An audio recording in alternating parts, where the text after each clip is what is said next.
Blog Talk Radio.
Here tonight. We've got a whole lot to cover in a short time to get their power rankings is going to come out tonight.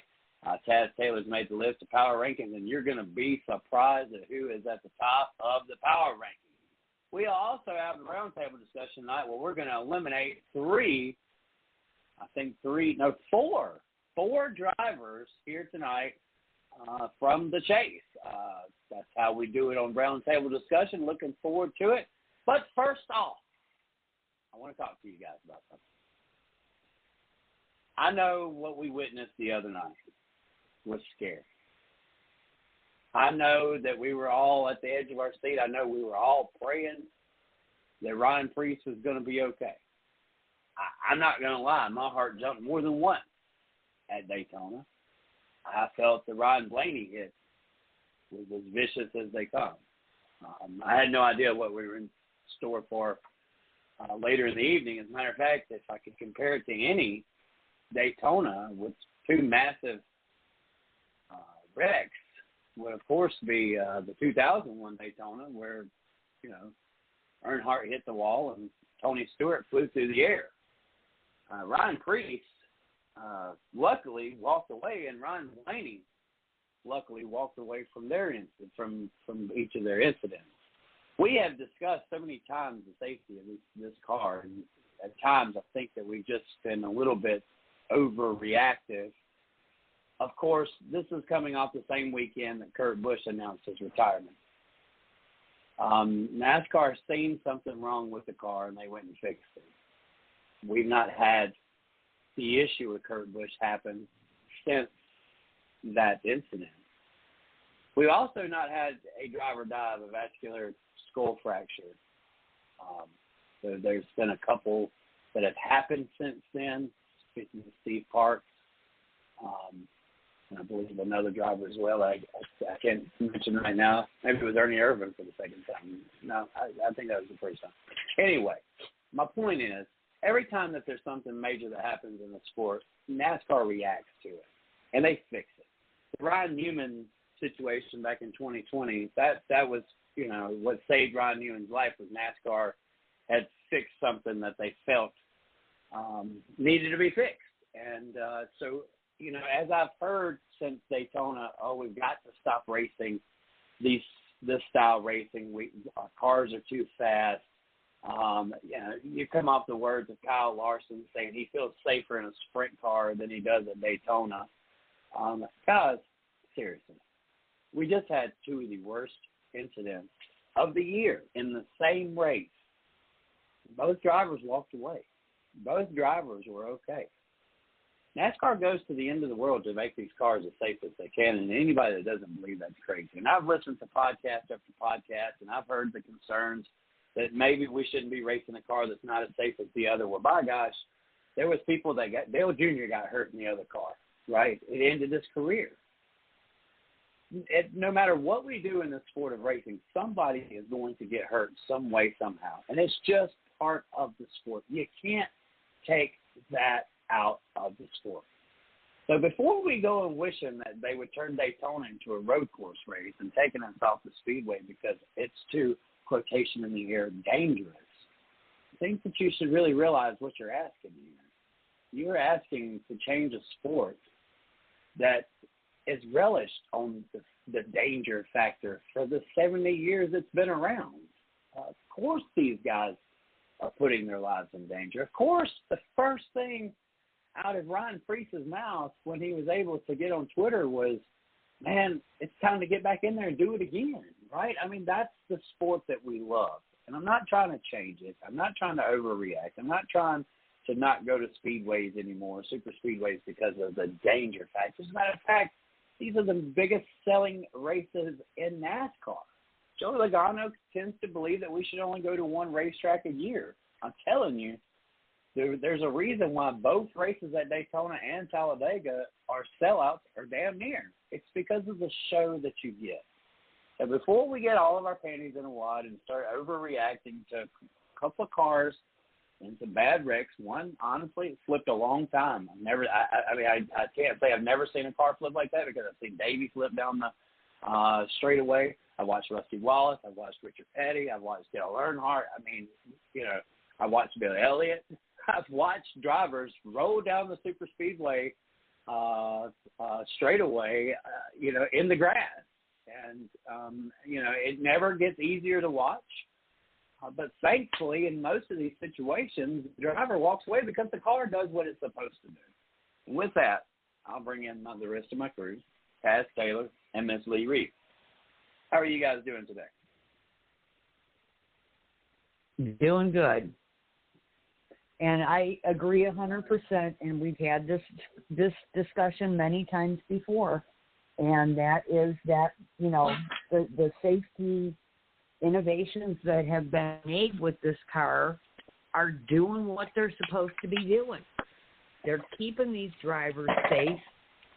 Thank God neither of them were seriously hurt, neither of the Ryans.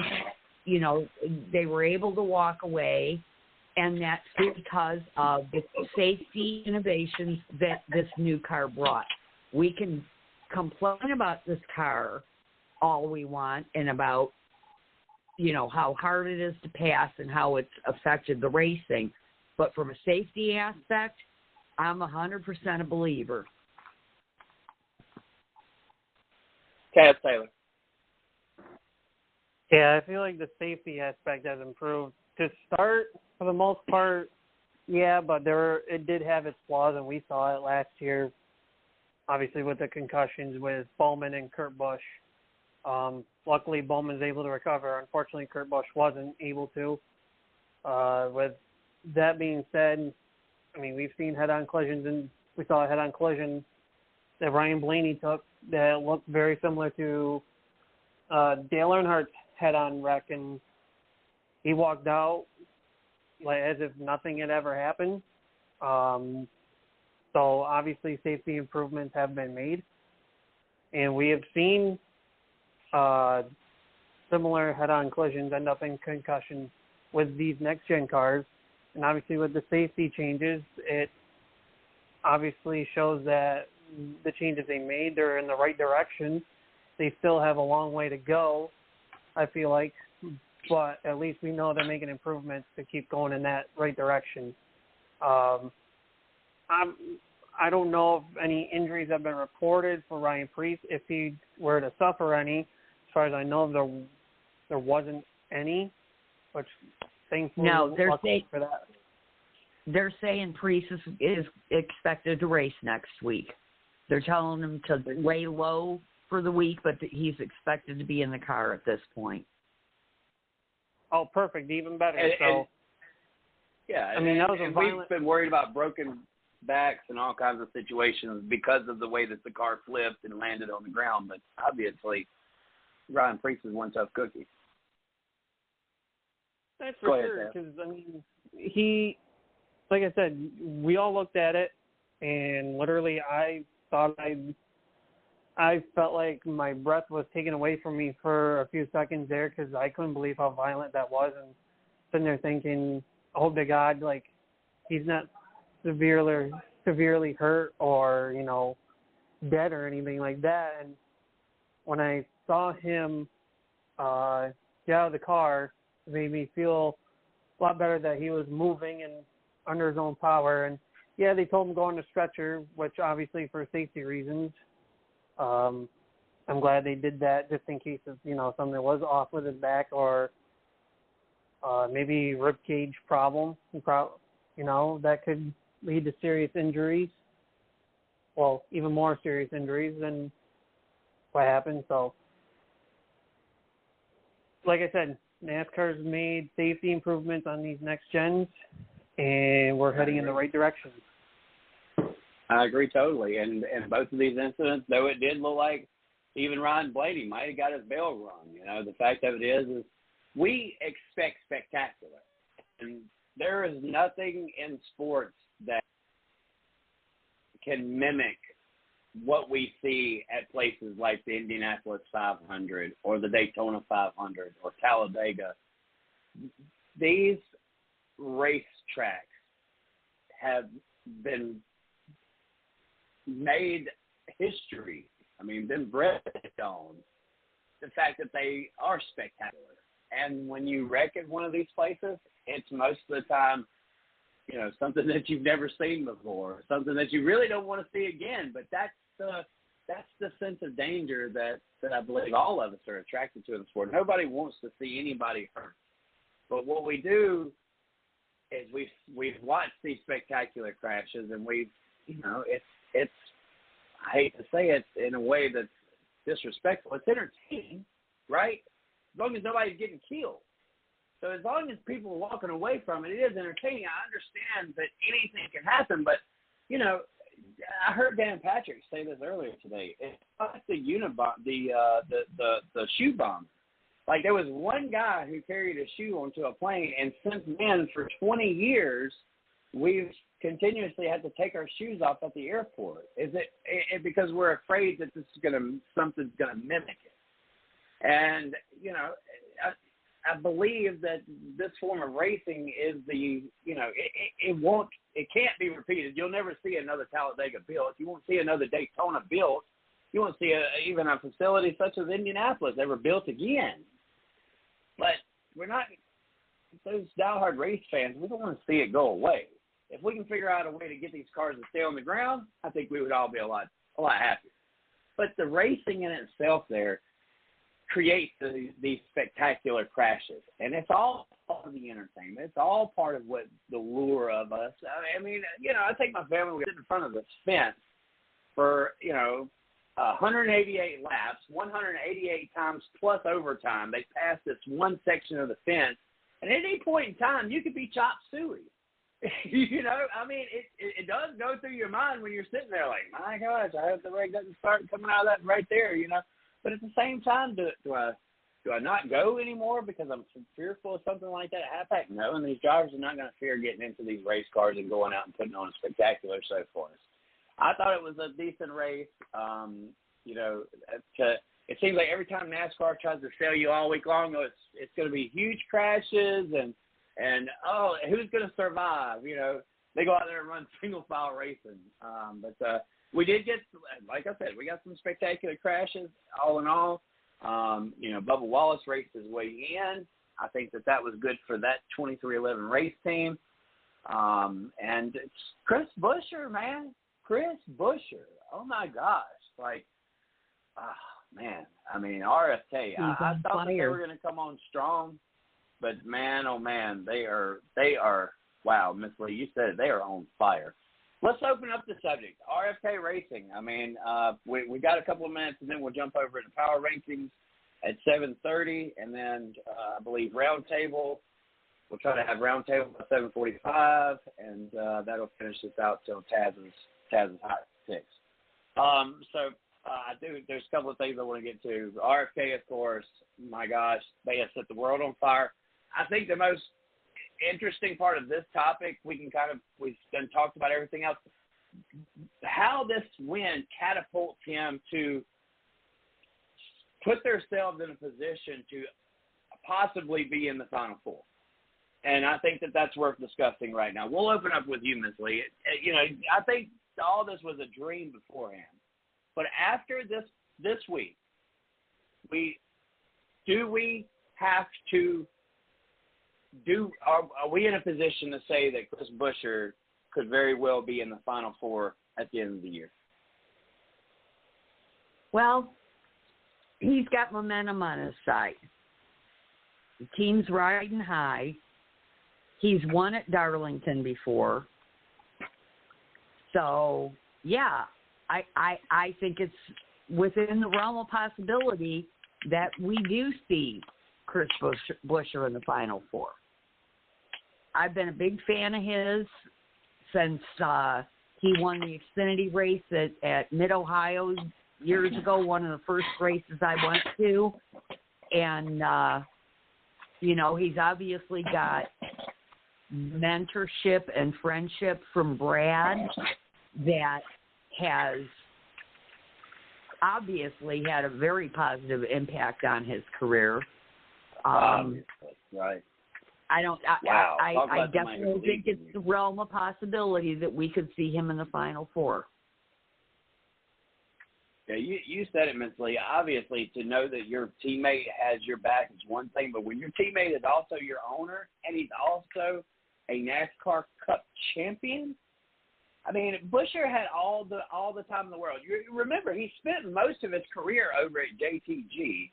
He spent, I think, one season at Front Row Motorsports where he got that win at a rain-shortened Pocono race, and then he quickly was shipped over to JTG, who was a Chevrolet team.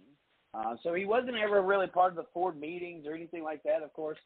I'm sure that he was only in contract with Roush. He comes over to Roush Fenway Racing basically on this overnight deal where it sends, Ricky Stenhouse out the door.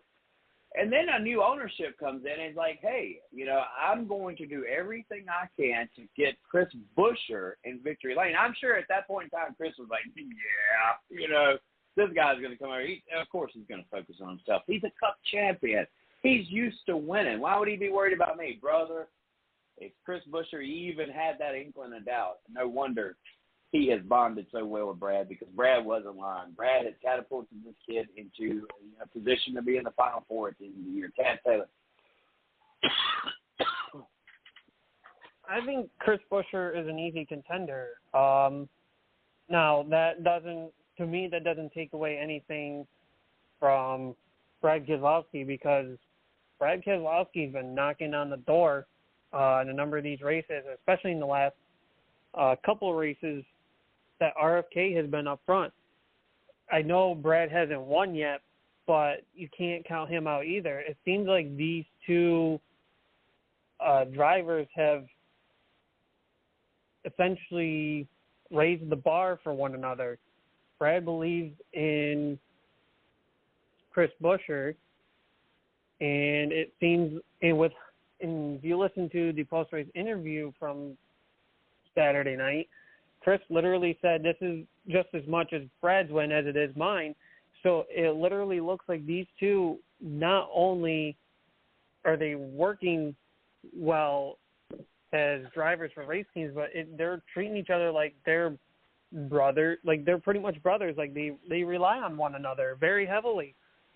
Right. And Chris knows, that Brad's got his back, as you guys have mentioned. So if Chris knows that, he's going to believe in him, and Brad's going to do the same belief back in Chris as well. And honestly, with Brad looking at, I'm not saying he's going to like retire tomorrow or anything, but with Brad looking at the bigger picture of his future, what propels him better as a team owner than to have his driver get that championship? Right. Brad would probably like to have, another one under his belt, but he's more of a big picture guy. Right. So if he can get Chris the championship, right, at the sacrifice of his own getting it. Yes, exactly. Right. You have so much sponsor power, so much sponsor pull power. If Brad can successfully bring Chris Buescher a championship, who wouldn't want to sign that dotted line? Because you've got a champion in Brad, and now he's set his career aside to make sure that Buescher has everything he needs. And I'm not saying, look, I think it could come. I think Brad could just as easily win the next 3 races like Buescher has.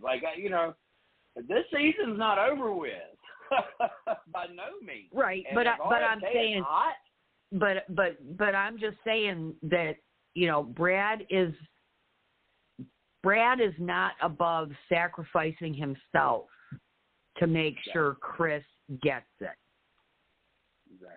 And he stated that from the beginning, which is admirable. It's one thing to say it; it's another thing to prove it. And luckily, and I don't know how you guys feel about this, we saw Keselowski do circles under the red flag, and most people were pretty upset that Keselowski didn't get black flags for that. Most people believe that he should have been sent to the rear of the field for working on his car under caution. How do you guys feel about that? Was that supposedly he had smoke in the cockpit and he was trying to get rid of it. And I actually, watching the video of it, it was hysterical. So, yeah, he had, I guess there was like a small fire somewhere in the wheel well, and smoke started building up around his feet, and Brad was trying to get rid of it, and however hilarious way he did it, it worked. And some people are saying, and I guess this is going around on Door Bumper Clear. I don't know if you listened to it, Chris. I haven't listened to it, but I saw it on their Twitter that they're saying that Brad should have been penalized or something. I'm sitting there why? Well, what was really funny was I watched Race Hub tonight, and they're radioactive on Tuesdays, and all of the drivers and crew chiefs' reactions, they were all confused, what the heck is he doing? What's going on down there? It was really funny. Yeah. So NASCAR, I guess, red flag means you're not supposed to do anything to work on your vehicle or anything like that. Several teams felt that Keselowski got an advantage. I'm with y'all. But how did it was very creative. How did he get an advantage? He didn't advance himself in any way, and he used up his gas. So what advantage did he have that the car would have at least burnt some plugs up, and he wouldn't have been able to continue. So yeah, and look, that's a racer always wanting to eliminate their competition some way or another. Because of course, Brad Keselowski pushed Chris Buescher to a win. If Keselowski had not been there to push Buescher, I'm not sure Buescher would have had the ability to win that race. So of course, that's petty party by racers who are losers. They're going to blame it on something. So I'm not surprised by that tactic at all. But I don't agree. I'm with y'all. I think it was a creative way to do it. He wasn't leaving his basic spot. It doesn't give you, it doesn't say in the rule book that you can't sit there and do circles, right? Red flag means you can't go, but you're not going if you're riding around the same spot. Circle after circle after circle. So I'm cool with it. I think well, here's the other part too: is that when he did it, he was out of harm's way from everybody else. So not only is he not really trying to advance his position, all he's doing is taking care of something within the car so he can stay within the race and staying out of harm's way. So that way, if something were to happen to his car that ended up being worse than what it was, somebody else is not affected by it. That's a good point, Taz. So I guess one of the other, silly season subjects, did we cross the bridge that Colleague Racing hasn't announced who they were putting in the 31 machine, but they are not, I repeat, not selling any charters. And I believe SHR come out and said that they are not selling any charters as well. So we have the game of we're not selling right now. So seems like there was some other silly season news. Are we missing it? Well, what was it?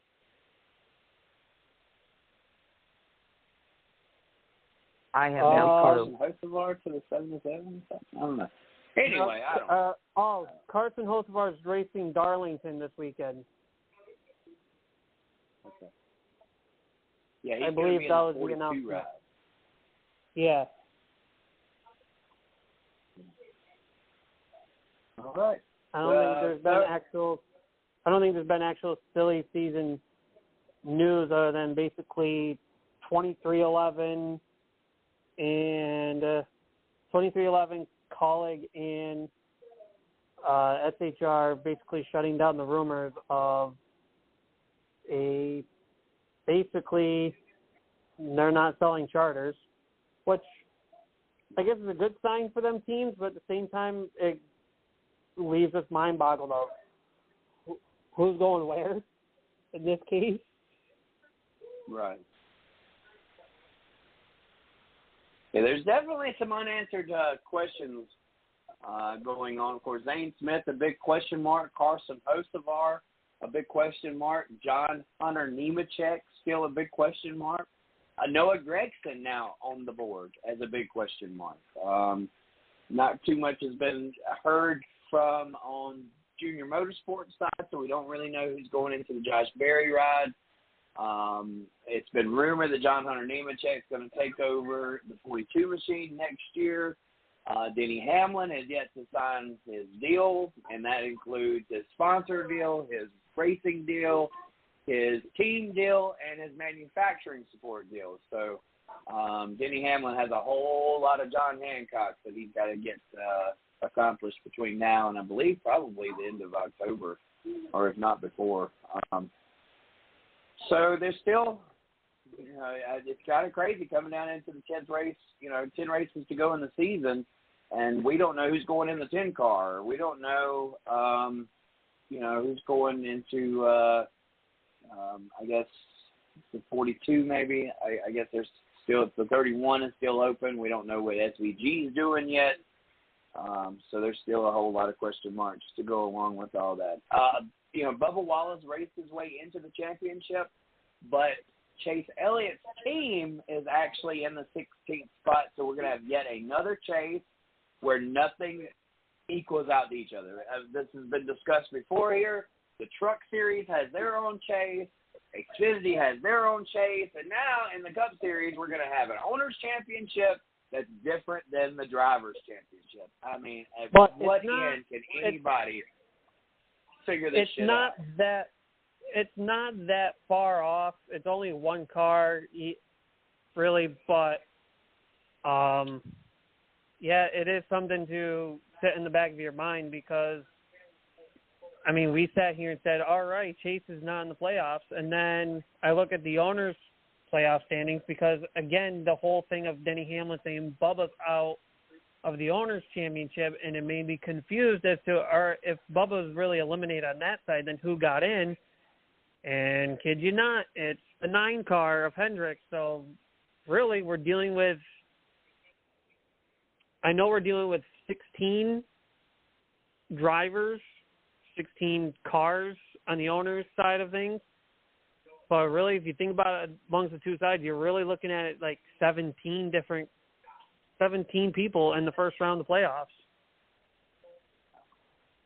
That's wild, man. That is. I mean, by default, Chase Elliott is still somehow in the championship.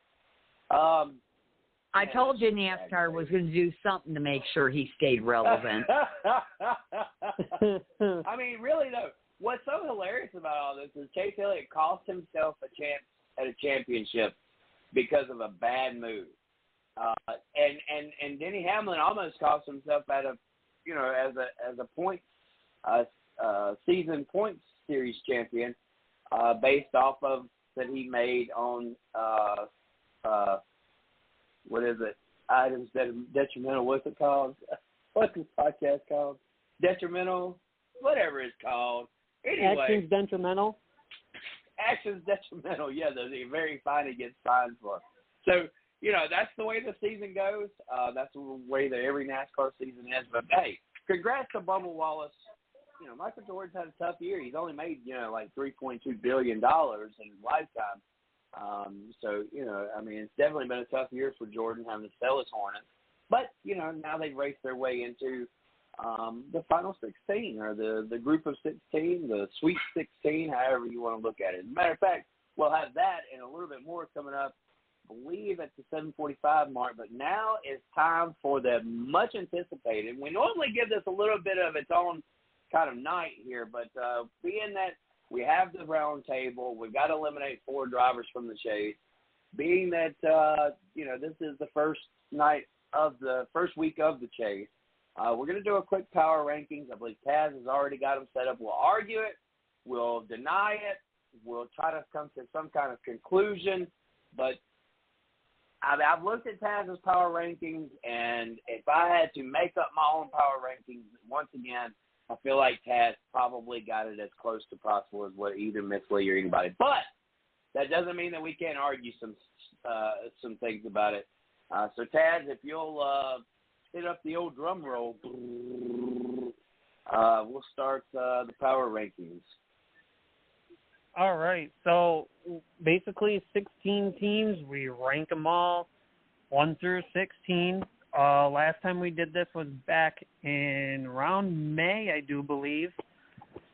So some things have changed. So ranking at number 16 has not moved from that spot is Live Fast Motorsports, BJ McLeod.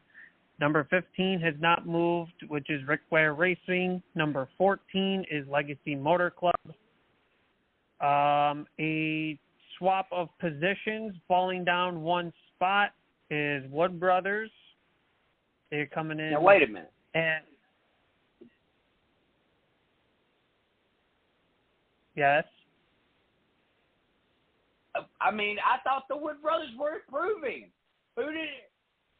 I'm looking at. Sorry, hold on. Sorry, I was looking at the previous and accidentally read the wrong list. Okay. All right. Okay. Good. All right. So actually, at number 13, they fell one spot. Is Spire Motorsports. Yeah. And then moving up to number 12 is Wood Brothers. So basically, from the last power rankings we did, they swapped spots. At number 11, this comes as a shock, and I know Chris was arguing this, but I have a good reasoning to back up why I put them where they are. At number 11, it is SHR, and they fell from number 8 to. They went from number 8 the last time we did power rankings to number 11. And tell us the reason why, Pat. Tell us how the 2-car combo versus the 4-car and 3 of them sub combo makes it worse than the 2-car combo. Because obviously they are sitting right in front of Spire. They are behind Colleague Racing. Tell me why, Taz. Tell me why the 3 sucky cars are so bad that it brings SHR all the way down the list to number 11. All right. So basically, Chris started off the top 10 list with Colleague Racing being number 10. So, yes, they are number 10. Colleague was moved up one spot from previous power rankings. So the reason why Colleague sits at number 10 and SHR sits at number 11, and I know everybody's sitting here confused, like, well, SHR has a has a playoff team in Kevin Harvick.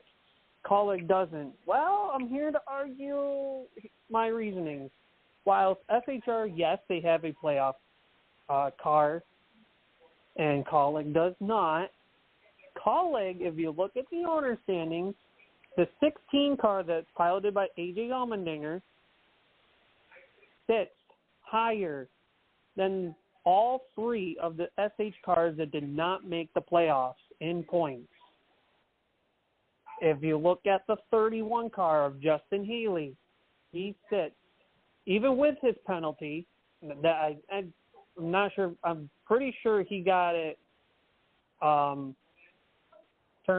think the decision turned the other way eventually, blah, blah, blah. But anyways, either way, Justin Haley, a 31 car, he ranks higher than two of the non-playoff SHR cars, but sits 3 points behind the third one. So I had to go with the gut of Kaulig ranks higher than SHR. Miss Lee, what do you I think? can't disagree with that. I can't disagree with that, just for the reasons that Kaz laid out. Kaulig, for the most part, has outperformed the SHR cars. 4 stage wins by Kevin Harvick. 4 stage wins. I don't know where they come from because I don't remember them, but that was the stat. 4 stage wins by Kevin Harvick. So, look, it's hard to argue it. SHR sucks. They suck really bad. Harvick and his experience and his will to drive a car, I think, is the only thing that's kept SHR alive. And unfortunately, when he's gone, I think SHR is in even more trouble. I can kind of remember what it was like. Right, I kind of remember what it was like when Carl Edwards was left at Roush Fenway Racing after Matt Kenseth left. And it was not the same organization, and I kind of feel like that's where SHR is headed. Hopefully, they get it turned around. Of course, it's taken RFK years. It took them only a couple of years to fall off. It's taken them 8 years to bring it back. So we'll see how that continues to go along. But you've already given us the 10th spot, Kaulig Racing.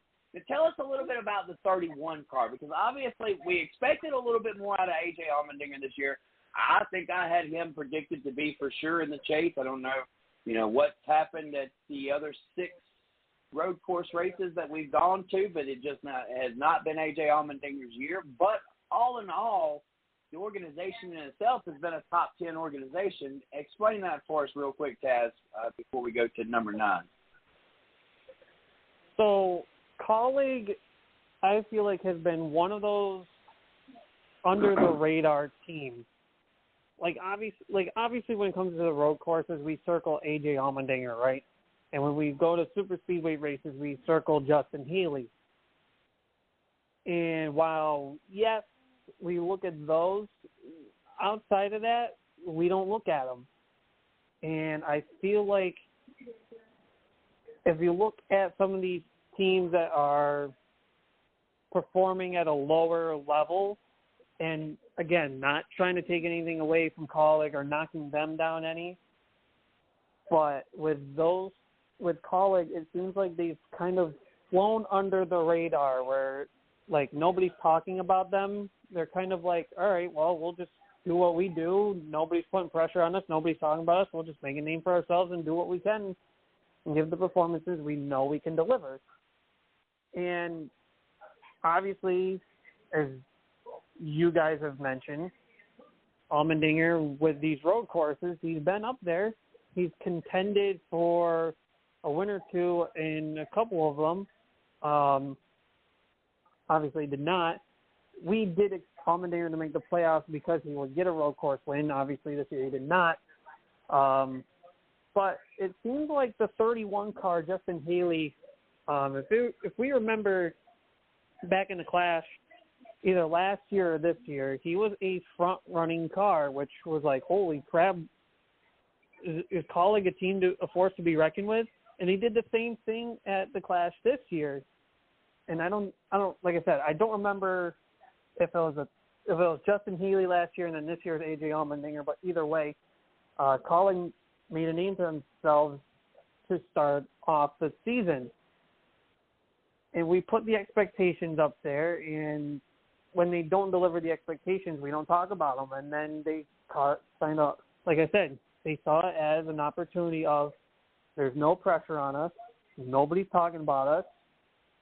Let's just do what we do and perform the best of our ability. We know we're not a top running team, but we know we can compete and run for obviously top 20s, but they can run up there for top 10s as well. We saw Justin Healy in the Chicago Street Course running up front, and nobody expected it.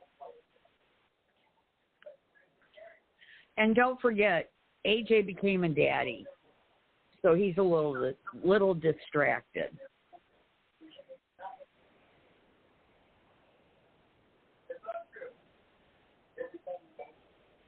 Does that sum things up for you, Chris?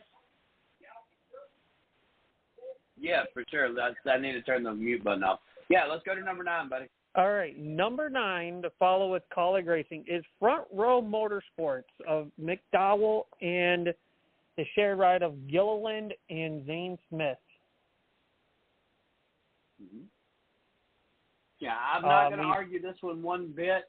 Where were they at originally? Because, of course, we're talking about a win here, and we've seen some strong running from Gillian. I think something was off at Daytona for both of these cars. They just did not seem to be dialed in the way that we've seen them in the past. But where were they the last time we had power rankings? Previously, they were at number 10, so they moved up one spot this time around. They are up one. Okay. All right. Well, what about number 8? Who's at number 8? Number 8, they moved up one spot as well, and that is RCR of Kyle Busch and Rhinestone Cowboy, Austin Dillon. Talk about hot and cold. I mean, I was so worried that Busch was going to get him one win, and then they were just going to go stone cold sour for the rest of the year, and we weren't going to hear nothing else out of him, and Busch was just going to get bitchy as the season went on. Well, that's not what happened. They've gotten 3 race wins already this year, but they followed him up in each of those races, I think, with a 30-something place finish. I think that he has a total of 5 DNFs this year, only topped out by Larson, who has 6.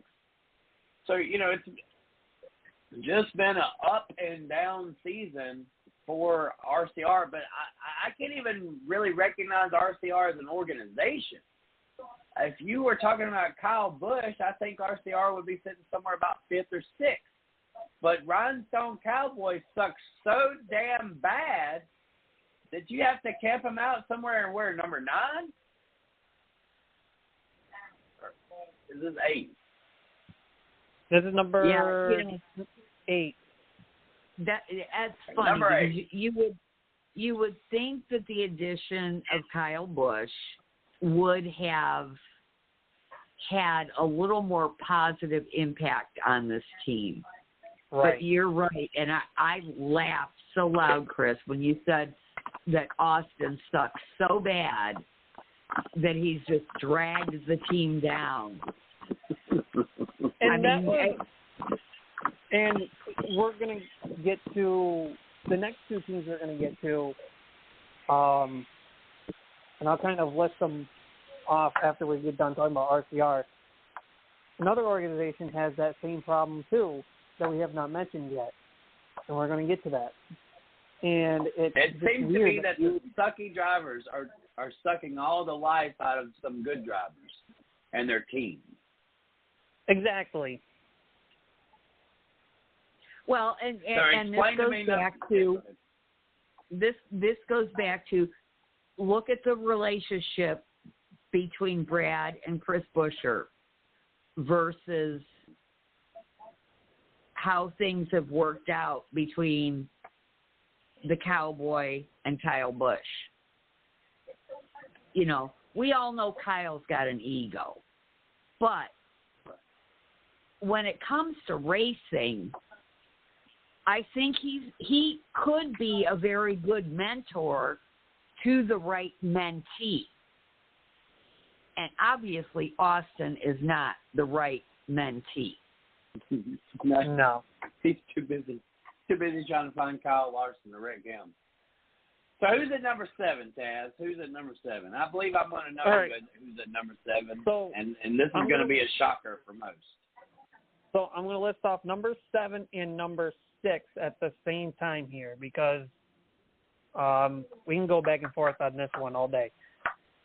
Number 7, and they were previously ranked at number 6, so they fell one, is Penske Racing, and at number 6, and they were previously ranked at number 7, is JTG Doherty Racing. Jesus, how in the hell can you have JTG Doherty Racing ahead of a powerhouse team in the house of the former champion?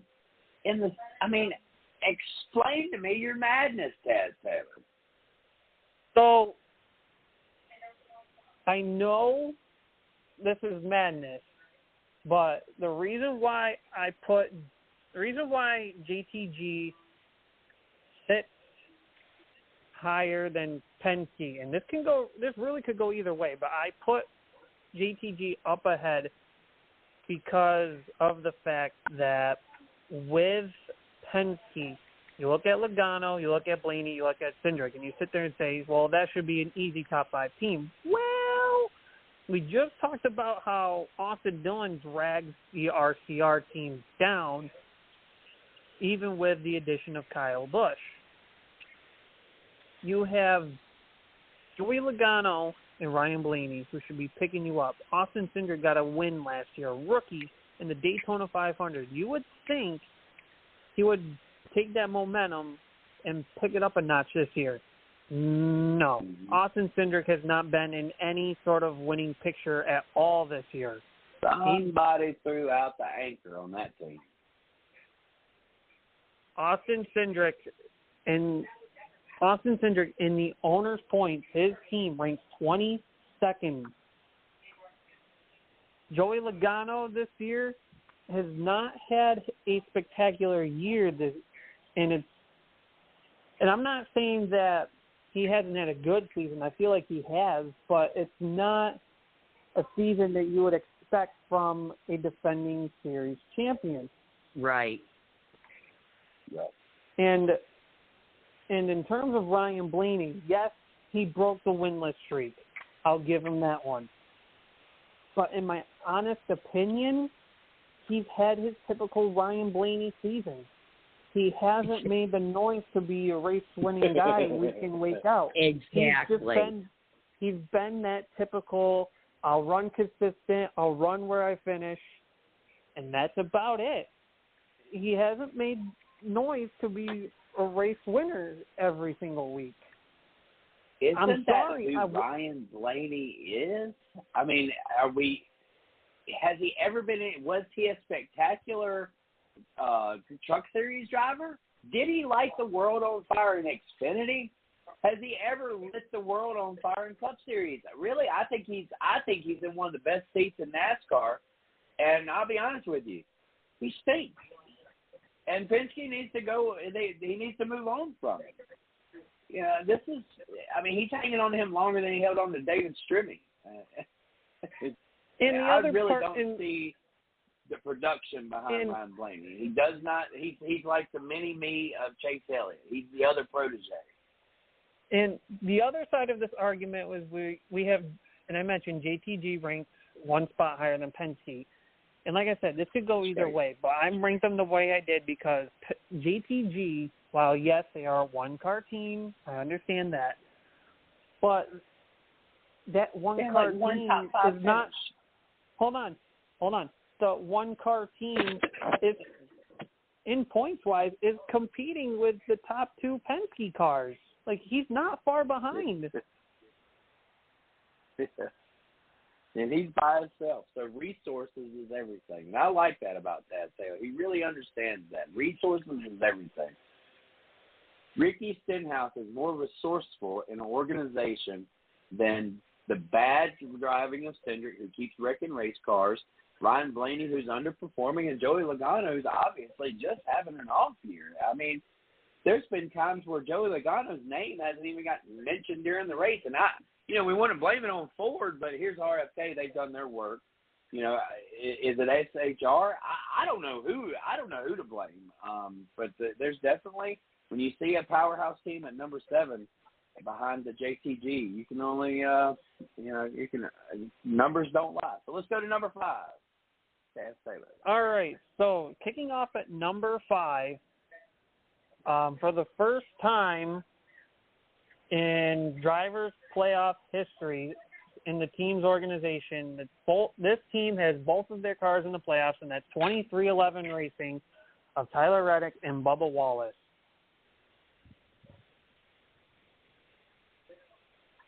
No big surprise there. The 2311 race team is definitely deserved. I believe it was who was in number 5 the last time, Taz Taylor? Who was at that 5 spot? I know it wasn't 2311. I think they've improved at least the position or two. It was 2311. It was 2311, right in the same spot. Wow. Okay. Well, hey, it's paid off. They've had a decent year. I can't argue the 2311 being the 5th most powerful race team in NASCAR. I think that they've, solid, consistent finishes. I would like to see Reddick a little bit more part of the Toyota group. It seems like it's the JGR Toyotas and then Tyler Reddick. So if we can get Tyler Reddick mixed in with those JGR Toyotas and somewhere in the middle pack of that, I would feel more comfortable about where 2311 is. And the plus side of this too, and the plus side with this team too, yes, Tyler Reddick locked into the drivers and owners playoffs, and nothing to take away from Bubba and the 23 team at all. But again, they found a way to make it into the playoffs. They went on the driver's side. Unfortunately, they fell just short of the owner's side, but they were in contention for it, so they're not lacking anything over there. They're improving. Right. All right, number 4. Number 4, Taz Taylor. All right, number 4. And they fell 2 spots from last time. That is Trackhouse Racing. Ross Chastain and Daniel Suarez. Feel like they, and nothing to take away from Justin Marks and Daniel Suarez. I think Suarez just had an off year. I think last year was kind of like everyone's going to sleep on Trackhouse, and both Chastain and Suarez said, hey, you want to sleep on us? Fine. We'll prove you wrong, and they did. This year we put high expectations on them, and they didn't deliver. Yeah, I think they've had like the worst run since the Chicago race. There was kind of back-to-back wins with Nashville and the Chicago race, but since then, holy crap, talk about throwing the anchor out. Ross Chastain just hasn't had the fire lit up underneath him. He's not getting into controversy, so obviously he's not fast. Daniel Suarez, he may be who he has been his whole career.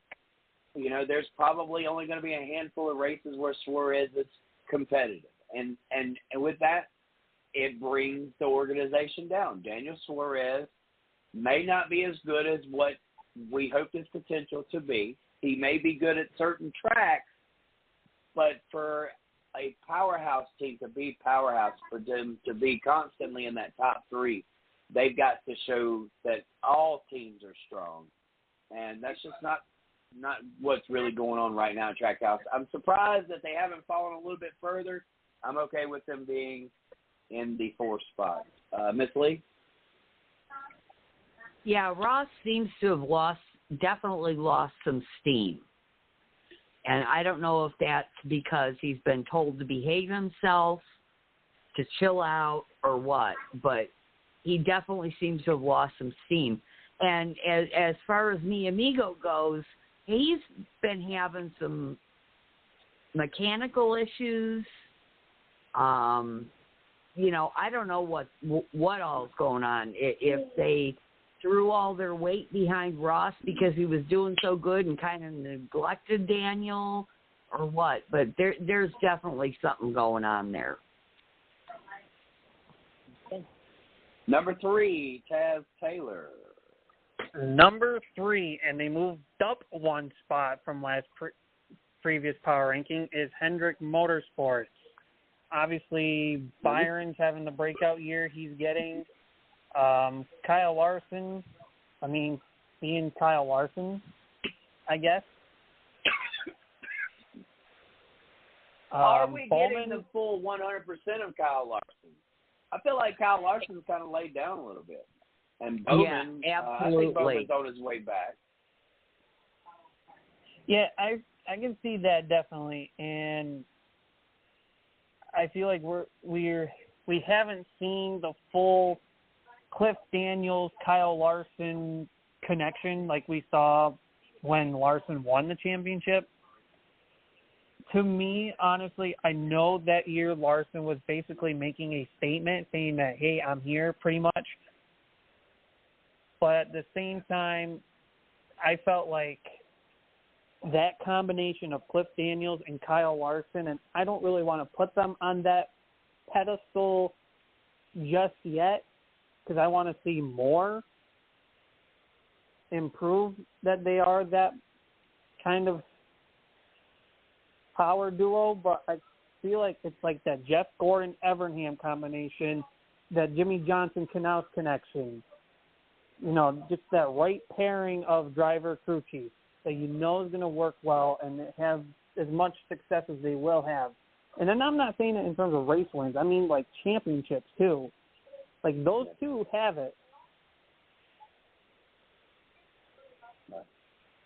And Chase was having a really decent run. He, of course, coming off the second-place finish.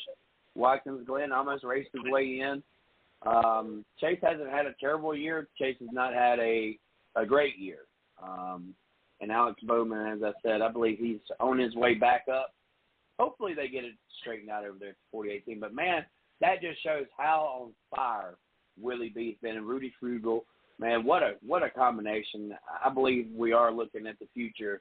I've been waiting on it for a couple of years. I think I was about a year and a half early on William Byron's breakout party, but I seen the potential there, and now we're seeing the fruits of it. Number 2, Taz Taylor. Number 2, they fell one spot from last power rankings. They were number 1, and we have a new number 1 team this week, and we'll get to that in a minute. But number 2 is Joe Gibbs Racing, and three out of the four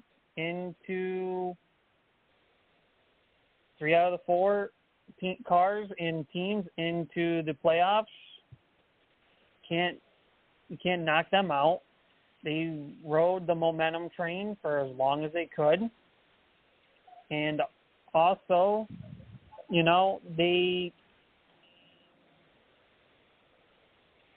Ty Gibbs, obviously a rookie season, and he made sure that he was somebody that you just couldn't sleep on.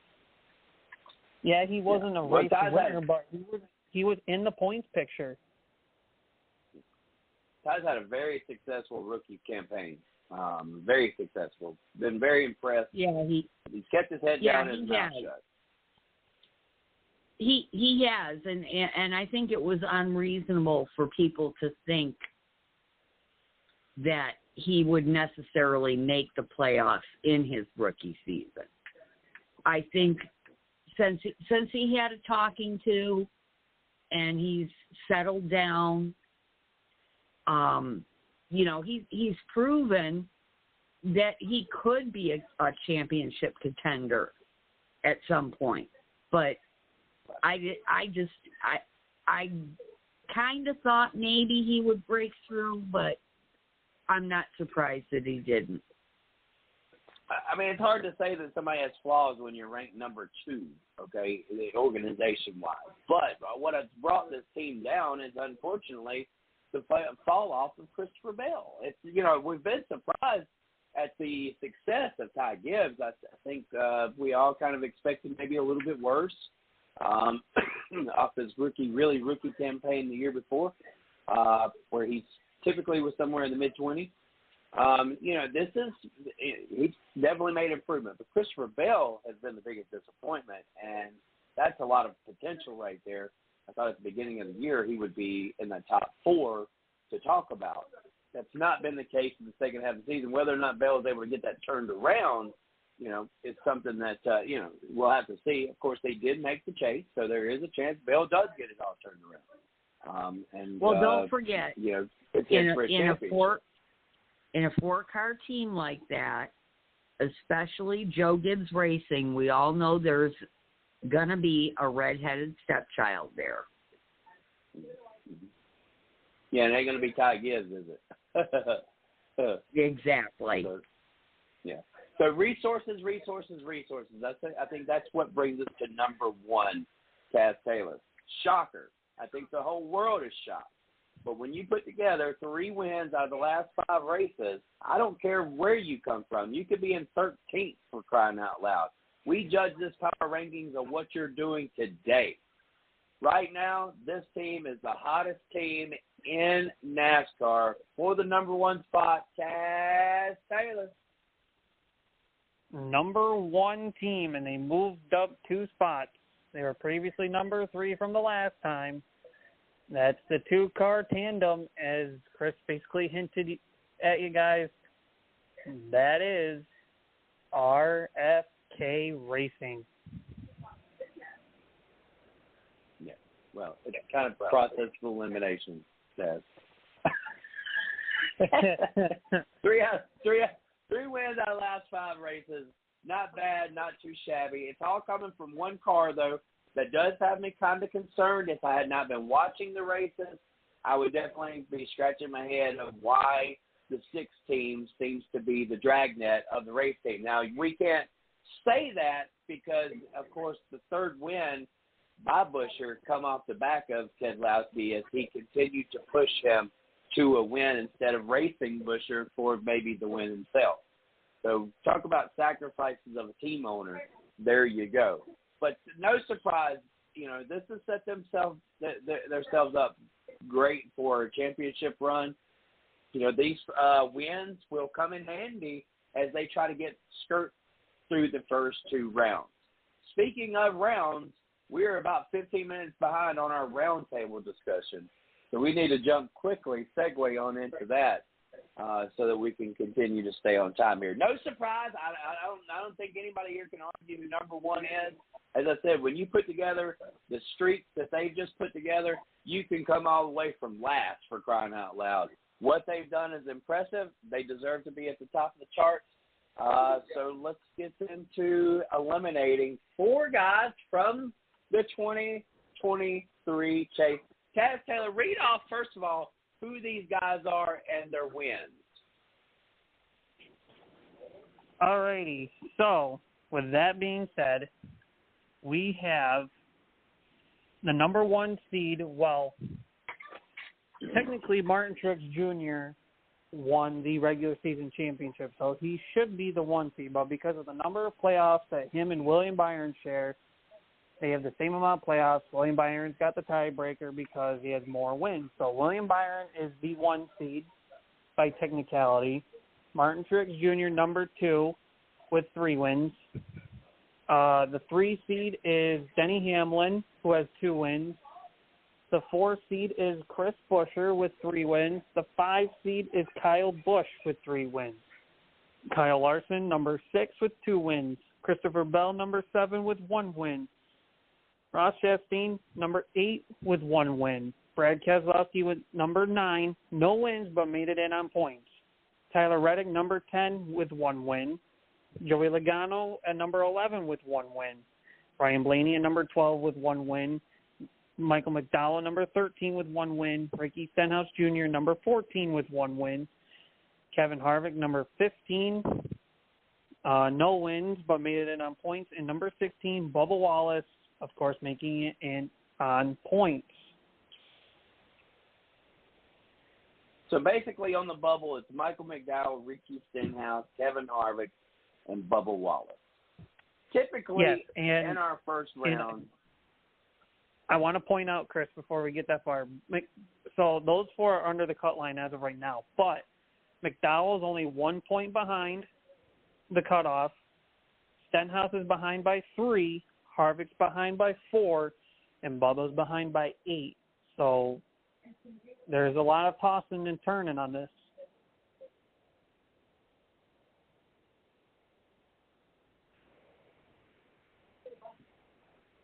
Well, I'm not going to hesitate. I will say that I don't see Ricky or Bubba making it past this first round. Looking at the first round,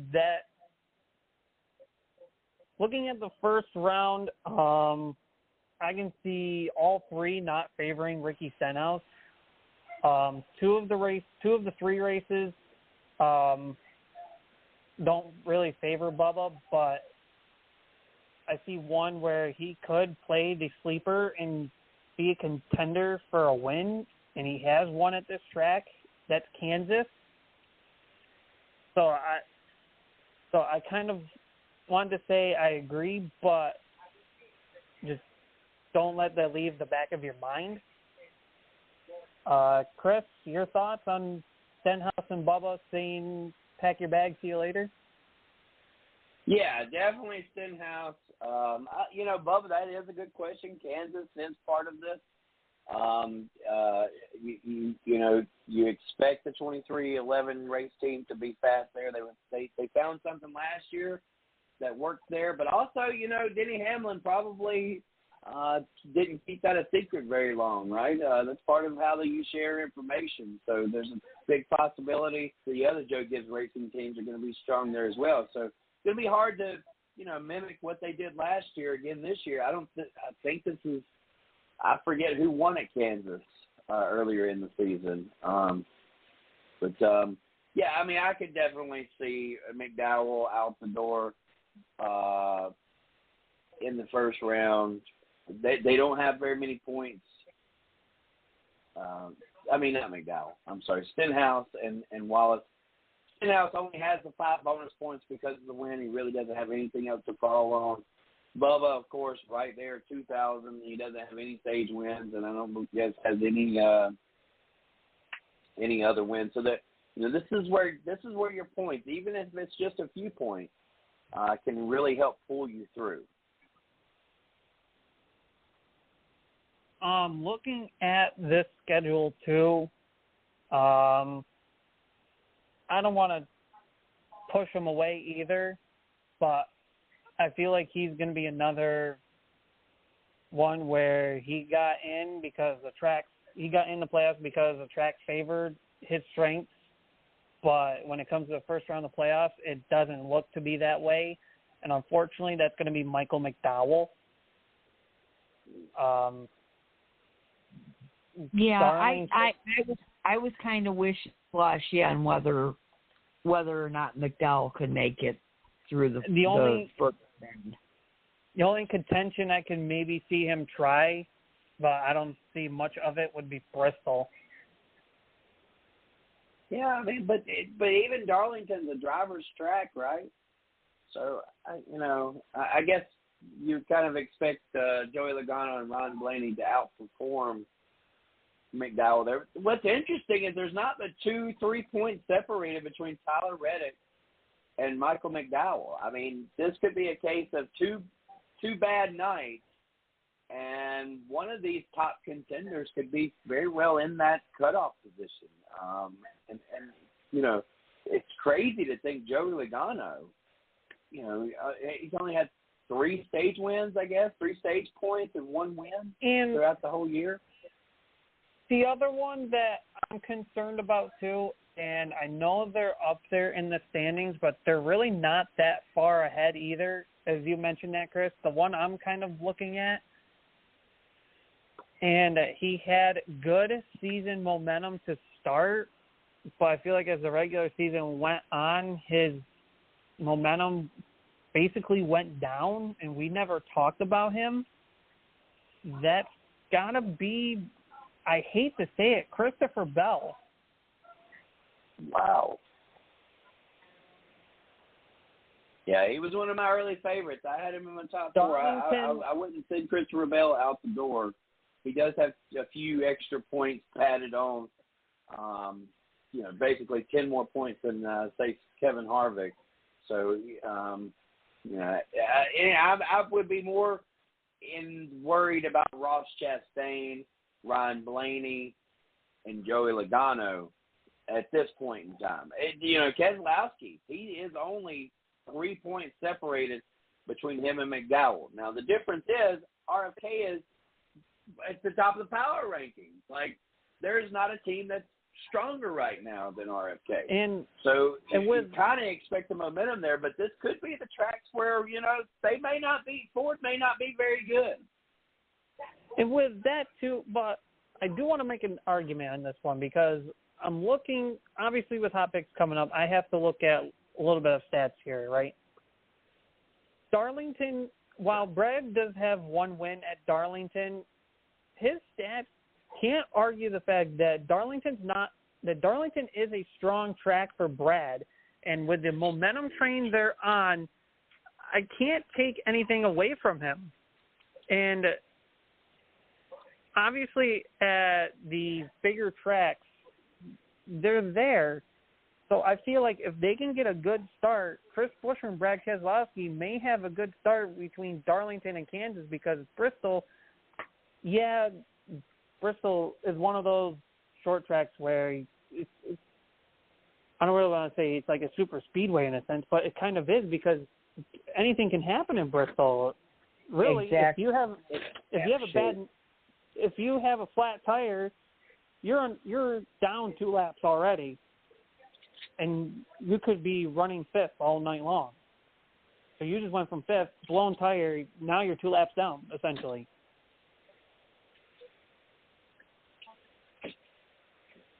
Well, if I were to start pairing guys against each other, I would hate to see a Ross Chastain versus a Bubba Wallace because I believe in the end, Bubba Wallace has the potential to put out a better 3-race series than what Ross Chastain has put out up to the last 3 races.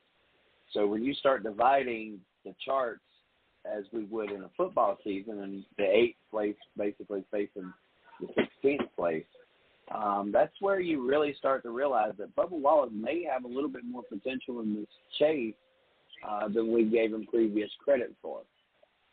The guys that have absolutely stunk so far is Kevin Harvick, Ricky Stenhouse, Ryan Blaney, and Ross Chastain. Those guys literally are the guys that have sucked.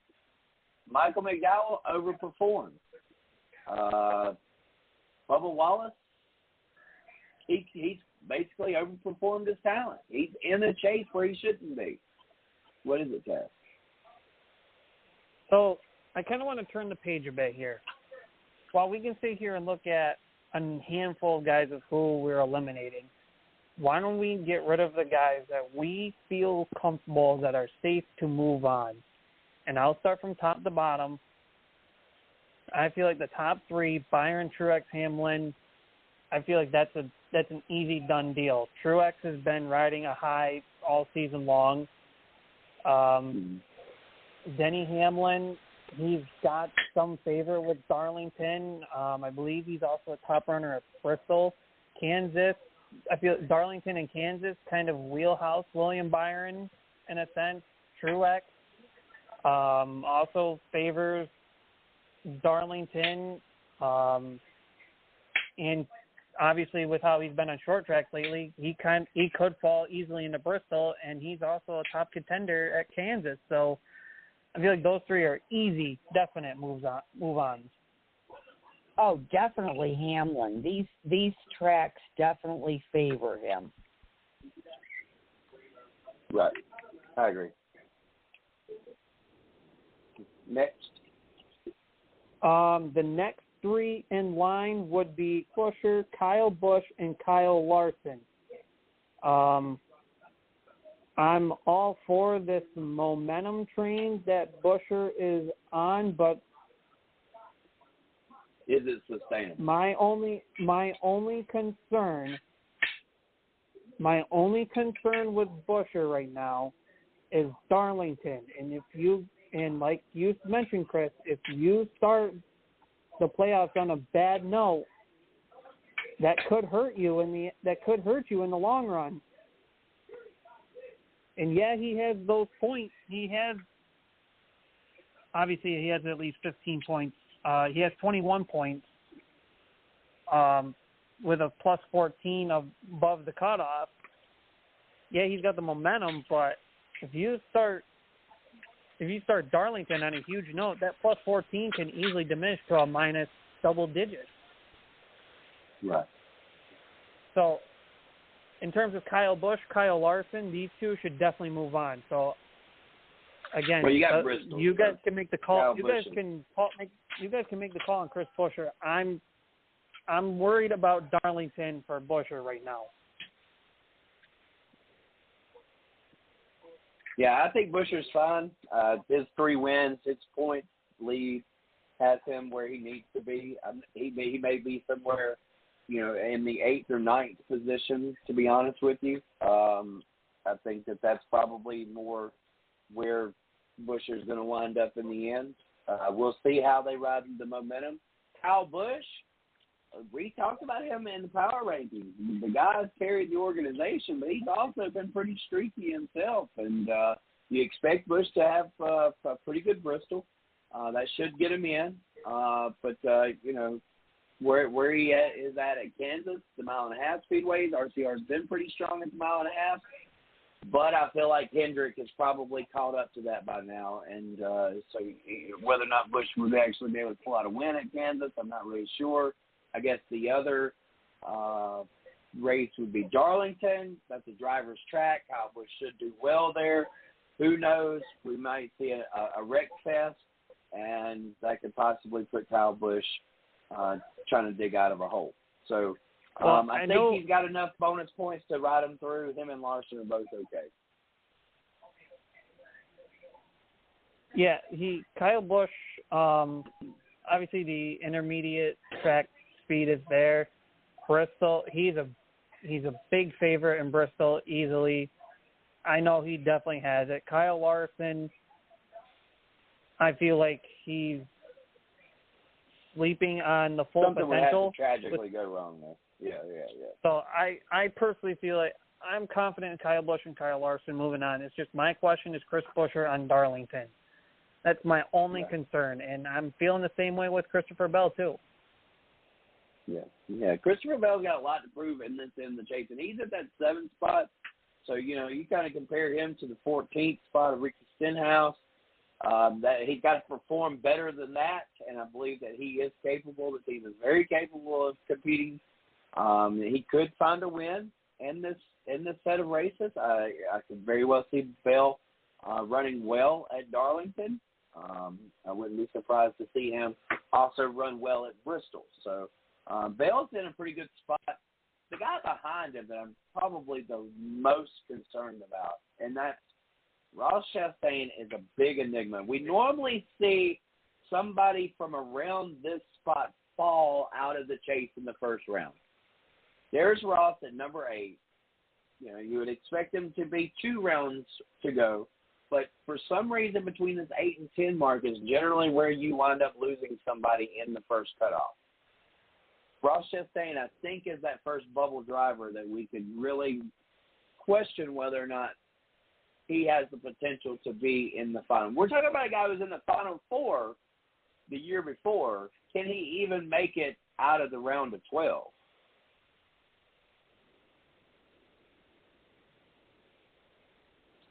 Well, yeah, I'm not so sure about him.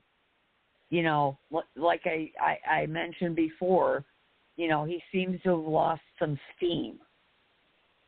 Mm-hmm. And whether he can get that back or not, I guess, remains to be seen. Yeah, that's the big question. I think Ross Chastain is our first real bubble driver. Taz, what are your question marks, or do you feel pretty confident in Ross? Because Miss Lee and I are kind of we're on the verge of, hey, things could go wrong here for Chastain. It just depends on who's behind them where it could go even worse. All right, so right now my bubble drivers are sitting in the top 10. And I know, Chris, you said he's okay. I haven't heard Miss Lee's opinions on Buescher, Chris, Busch, and Larson on that deal. But, again, my bubble drivers in the top 10 are Buescher, Bell, and Chastain. Buescher, Bell, and Chastain. Yeah. So we're agreeing on Chastain. Yeah. Yeah. That's really what it feels like. I think Buescher's going to be okay. All right, so we'll move them over. Of course, majority vote. That's okay. I'm not upset by that. That's fine. So we got 6 drivers. There's still Brad on. Keselowski there, right? There's still Brad Yeah, Keselowski there.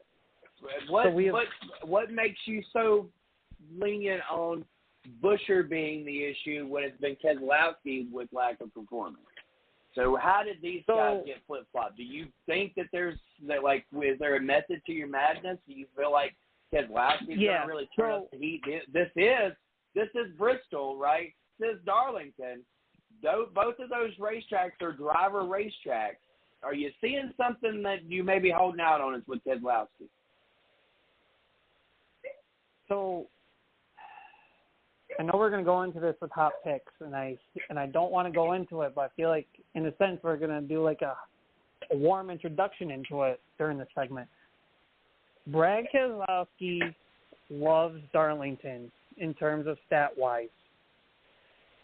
Like I mentioned, he has 1 win at this track, but he has the 3rd best average finish amongst active Cup Series drivers right now. 19 races, 1 win, 6 top 5s, 10 top 10s. He's got 1 pole. I mean, his average finish is almost a top 10 average finish.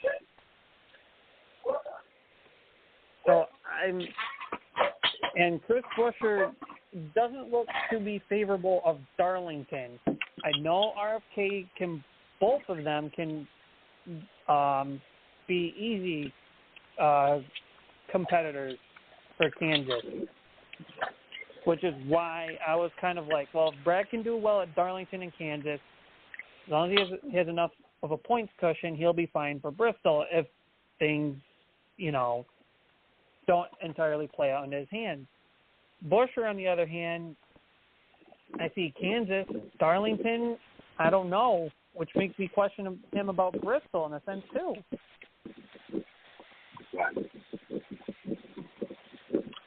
Well,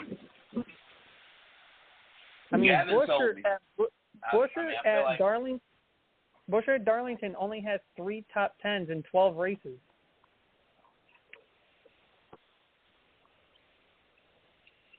Wow. Something could definitely go wrong.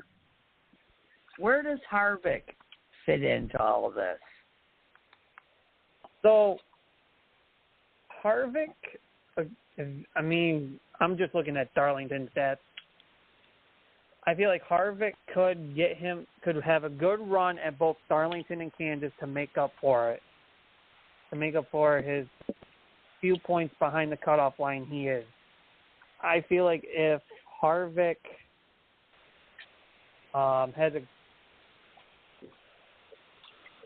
I personally feel like Harvick could play the spoiler of things. Like, he starts under the cutoff line. Some people may have written him off the script because of the lackluster performance SHR has had.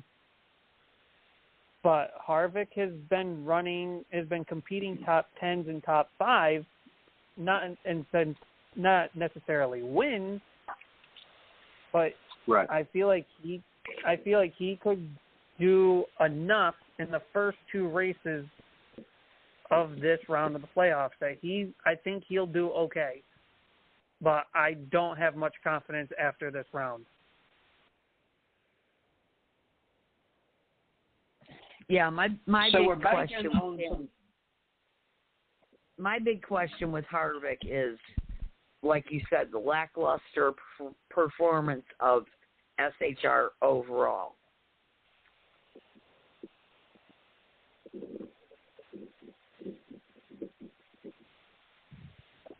Yeah, I feel like we're chasing who's going to have a bad run in this stretch. And I feel that Taz has tried to sell us that it's going to be Buescher. And that's well noted. I know that one of these guys is going to make it. And I'm with you, Taz. I don't think that I could eliminate Kevin Harvick. I think, and maybe we should. Maybe we should just scratch all 4 of these guys. But based off of stats and based off of years previous in return, somebody falls from the top. Somebody falls from that middle ground. Ryan Blaney last year, I think, barely made it in, to the points. He was, Martin Truex missed the cutoff. Ryan Blaney barely squeaked in. And I don't want to, and I don't mean to call you off there, Chris, but if you remember last year's playoffs of these next-gen cars, the guys we pretty much written off the script of being eliminated easily were ones that shocked the system, essentially, and made it their way into the round of 12 and the round of 8. Which is why I'm kind of going, well, Kevin Harvick, I mean, people want to throw him out the door, but in this round of playoffs, he's got 2 tracks that favor him that he could get enough points to keep him alive.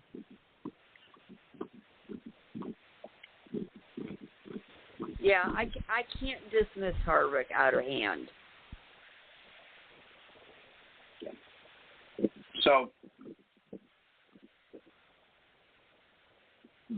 we've eliminated Bubba Wallace, Ricky Stenhouse, and Michael McDowell. Is that who we've eliminated? We can eliminate McDowell. I'm at the point where I would eliminate him because these 3 tracks we're going to don't favor him. If McDowell makes it to the next round, that round's going to favor him. But right now, I'm looking at Darlington, Kansas, Bristol.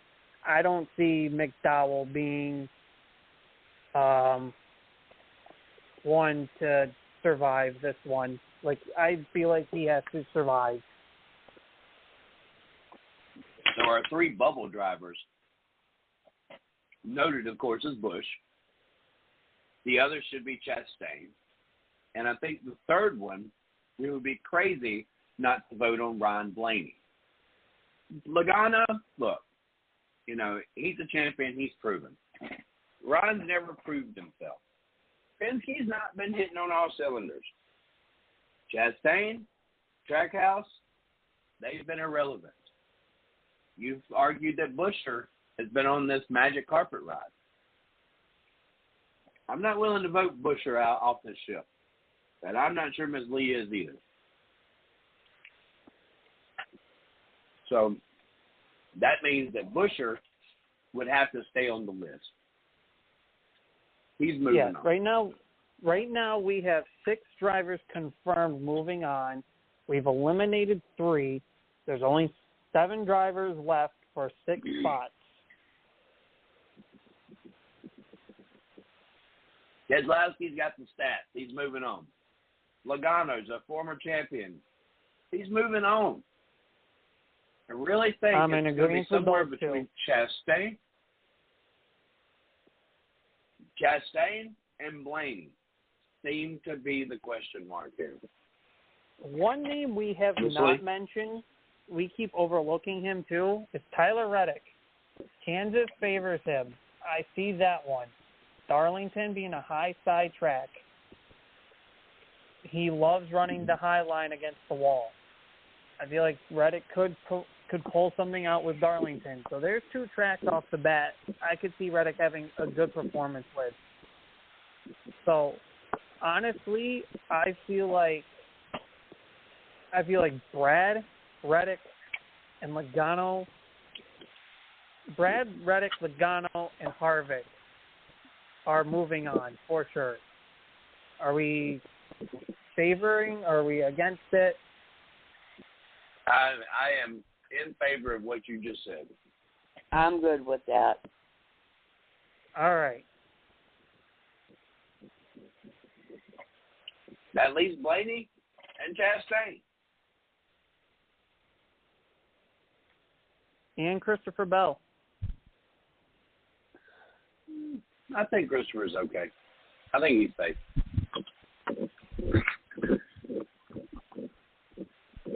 Let me double check that one for you, as I'm trying to move those 4 names over. So we have 2 spots.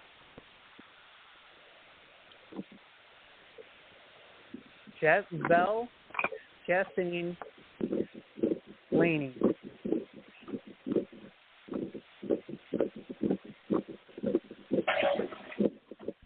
I don't know. I'm going to say, gosh, that's a tough one. Because Blaney and Chastain, this is always the toughest. Blaney and Chastain both have been underperforming lately. Mm-hmm. Especially Chastain. And who knows, Reddick could go in there and stink a bomb and blow a motor or have a bad run and get collected in the wall. I mean, that's what makes this one spot so hard to pick. Because somebody's going to find misfortune. It's bound to happen. Who it's going to happen to is almost impossible to predict. But I do know that we're standing here with Ross Chastain and Ryan Blaney. I'm not going to put Christopher Bell on this list. I feel like that he has a comfortable amount of stage points. He's had a period of this year where he was on fire. He's with one of the best organizations. He's proven in the past that he's capable. I've never seen that from Blaney. You know, Blaney's a so-so driver in my book. Chastain, look, I've been trying to slow y'all down on Chastain for a while. I think he slowed himself down. I think because people changed the way that he's trying to drive. And that's not going to be – we're not going to get the same Chastain if he can't drive the way that he wants to. So I'm willing to vote Chastain off this ship right now. I really am. Like, you know what? Blaney's got the advantage. I sit here, look at these tracks more and more, and look at our bubble drivers, because I haven't officially moved over Christopher Bell. But Christopher Bell, something with short tracks is going to put him in there. If he gets a win, it's going to be Bristol. I mean, he did it at Martinsville last year to get him into the Final Four. When we slept on him, his strongest point of the season last year was at this round, right? That was where he kind of just broke out, and Bell become a voice to reckon with. Tony Stewart was known for starting late too, you know. Some guys just bloom later in the year. I think Bell will get the pass. Blaney and Chastain, guys. I agree that Bell could definitely move on. I am going to say that Blaney is the one that doesn't make it. Wow. Mm-hmm. That doesn't help. That doesn't help. I said Chastain. I'm trying to pull up stats because I can't. I have to look up the other 2 tracks for these 2 drivers. Because right now, looking at these two, Blaney has a better shot at Darlington versus Chastain.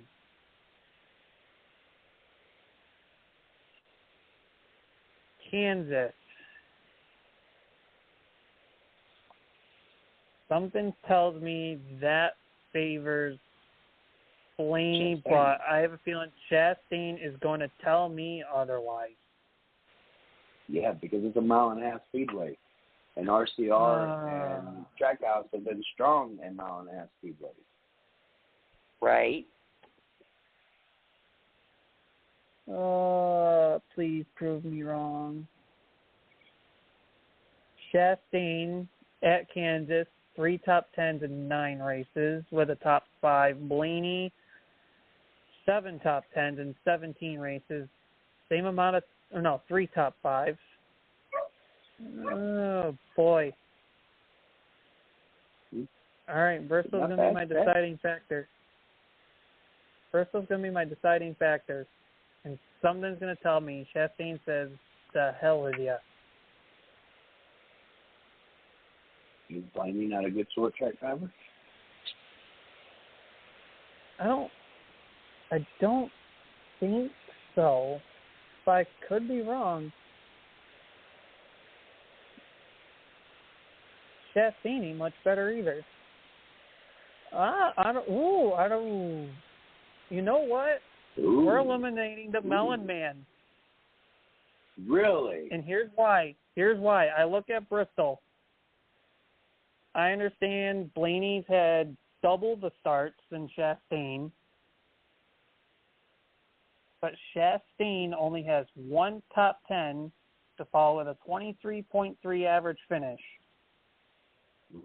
Blaney, on the other hand, Chastain has not even led a lap at Bristol. Blaney, on the other hand, has 2 top 5s, 5 top 10s, and has led almost 500 laps at Bristol. Wow. Well, so that does. I'm a lemon. Melon Man. I'm saying Melon Man. Bye-bye. I'm Melon Man had a overruled. good run. Melon Man had a good run. But I can see clearly now the rain is gone. I mean, for real. I'm not upset. I can see it. Look, he had a hell of a run. Now he's got to get it back. Now he's got a big-time sponsor coming on board, too. And so they're really going to have to pick their ass up and move forward. Chastain's going to have to figure out how to be aggressive without wrecking the rest of the field. But, hey, if you can't beat the show, be the show, right? And I think that's kind of the mentality that works best for Ross Chastain. Hopefully we're wrong. I mean, look at Martinsville last year. Couldn't do it cleanly. Do it the way that nobody would thought of. Right. I'm wearing my without the shenanigans. shirt right now. That's beautiful. All right. Well, that has been Power Rankings and the Round Table all on the same night. I tell you what, we did it big, guys. We did it big, and we did it in beautiful timing as well. Let's go into Taz's hot picks, and we'll get out of here early tonight. All right, so we're going to recap before we get into hot picks. So this will be posted on the RCL page either tomorrow, Wednesday, or Thursday. So to recap, we have William Byron, Martin Truex Jr., Denny Hamlin, Chris Buescher, Kyle Busch, Kyle Larson, Christopher Bell, Brad Keselowski, Tyler Reddick, Joey Logano, Ryan Blaney, and Kevin Harvick, being the 12 that move on to the next round, while we have eliminated Ross Chastain, Michael McDowell, Ricky Stenhouse Jr., and Bubba Wallace.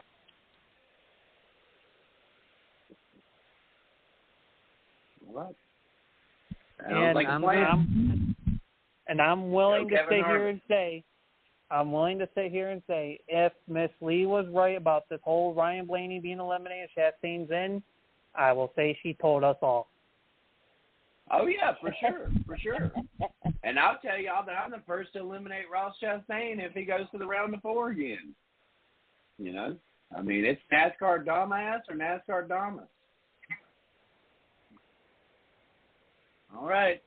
Taz Taylor, let's go to hot picks. Think you've done your homework.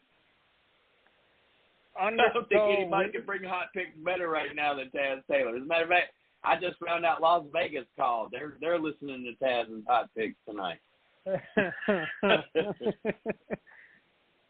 Well, it seemed like towards the end of the regular season where Chris and I know Chris had a good hot first half of the regular season. I feel like then he kind of had a slump, and then all of a sudden he came out of nowhere. And Chris thought he was riding the high train where he was getting first in our pool and in our group. And I think he, and no offense to you, Chris, but I feel like you got a little overconfident in myself. And I was feeling good with my results. I was like, all right, I'm not going to be overconfident. I'm going to sit here and feel like I hope they can do it. If they do it, cool. If they don't, there's next week. But I just thought as if I stay in the top 4, that's all I care about. Well, I kept that mentality, and I ended up taking over second place for Chris. Larson sucks, and Denny Hamlin got a damn speeding ticket. And then didn't even get a caution. He couldn't get out of he couldn't get the lucky dog. Oh, my gosh. You talk about, every now and then Miss Lee comes out in me, and I start picking the guy who's going to have the worst luck of the freaking race, and that was 2 times in a row. I should have never picked Larson. I was being greedy. I wanted most points possible. And then I thought Denny Hamlin, Daytona. Hell yeah. Like, that's an easy one. And then the guy gets a speeding penalty, and it goes to hell and back. So, and here's the funny part, Chris. On the late run there. And here's the funny part, Chris, too. If you remember last week, because Miss Lee mentioned, what about Brad Keselowski during hot picks? And I'm like, you know what? You can't sleep on RFK. And look what happened. 1-2 RFK finish. And like I thought with Chris Buescher, I thought Brad would have pulled something on Chris to make a move, but he was just too far back to really do anything. Yeah. Congratulations, but look who's on top now. Look who's seated number 1. Look who's got the most picks and the most stage points throughout the year. That's right. You're looking at the Big Daddy right here. I'm number 1. Well, and that's where I'm going to be for the rest of the year. In terms of number of picks, you and my other half got the most, tied with the most. With I think like 4 or 5. But you had the stage win somehow. Well, because I picked great guys, they all just wound up in some kind of incident by the end of the race. I mean, Denny Hamlin was going to go for a stage win and got pushed out of the draft. I picked fast guys. I just have had, the picker's luck on that. The guys most of the time ran into a bad run. It wasn't a bad pick. It was just something crazy happened. But I mean, I'm going to try my best to maintain the top spot here, and I think it was the wins. It was the correct picks that really set sail for me throughout the year. I think last year I played it easy. This year I was more determined. So that's going to be my strategy for the rest of the season. Hopefully I'll be able to be crowned the top dog here. But so you got to fill me on some picks, Taz. What you got going on here, man? What are we looking at? Some contenders, some underdogs, maybe some definites. Where do I need to put my money? We're going to Darlington, baby. So, Darlington, I have these 3 drivers listed as favorites that are Denny Hamlin, Martin Truex Jr., and Kyle Busch. Contenders, I have listed as Brad Keselowski, Kevin Harvick, Tyler Reddick. Underdogs, I have Eric Almirola. Yes, he's not a playoff driver. Bubba Wallace, playoff driver. Daniel Suarez, not a playoff driver. And we have seen last year, Eric Jones last year pull the I'm not a playoff driver move, I will win the race. And it threw a huge curveball. Right. I don't know I would necessarily have Kyle Busch as a favorite just because of all of the equipment issues he's had this year. You know, I know he's got a good record at this track, but I don't think he has the team behind him necessarily to pull it off. Okay, so say if we were to move him from a favorite to a contender, who are you replacing him with? Yeah, that. I know, this one was a hard one for me, too. That's a tough one.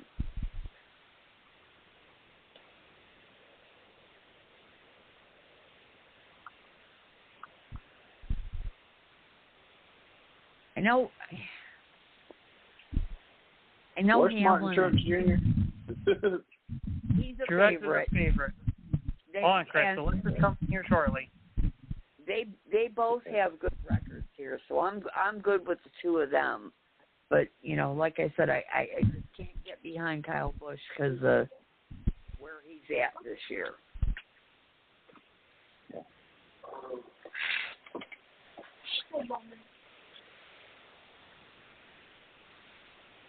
Well, I would definitely like to put Christopher Bale in this mix.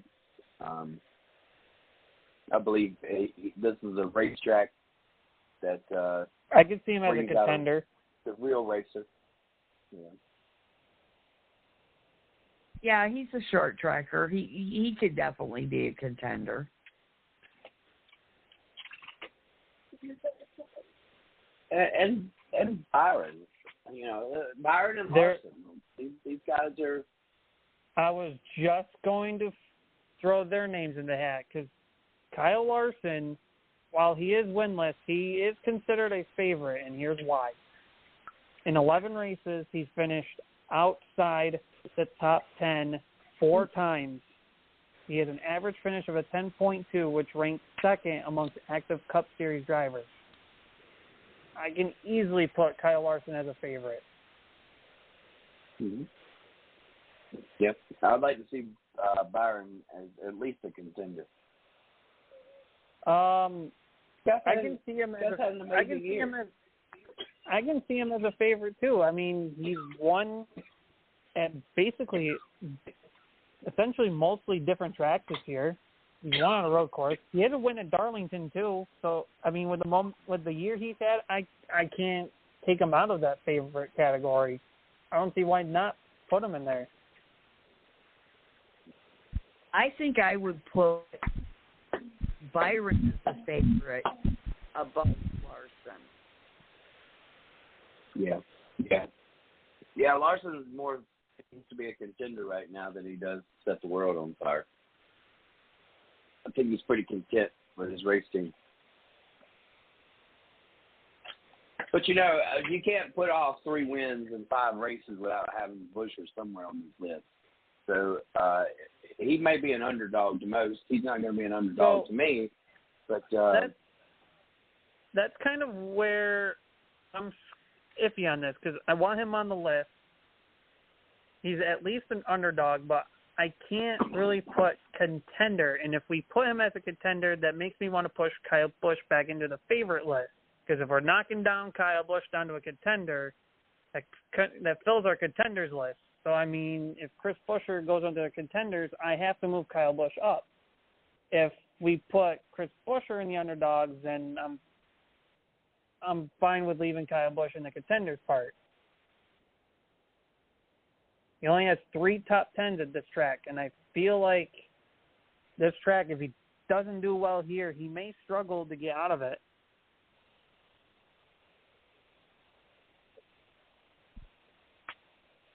I would definitely put Buescher an underdog.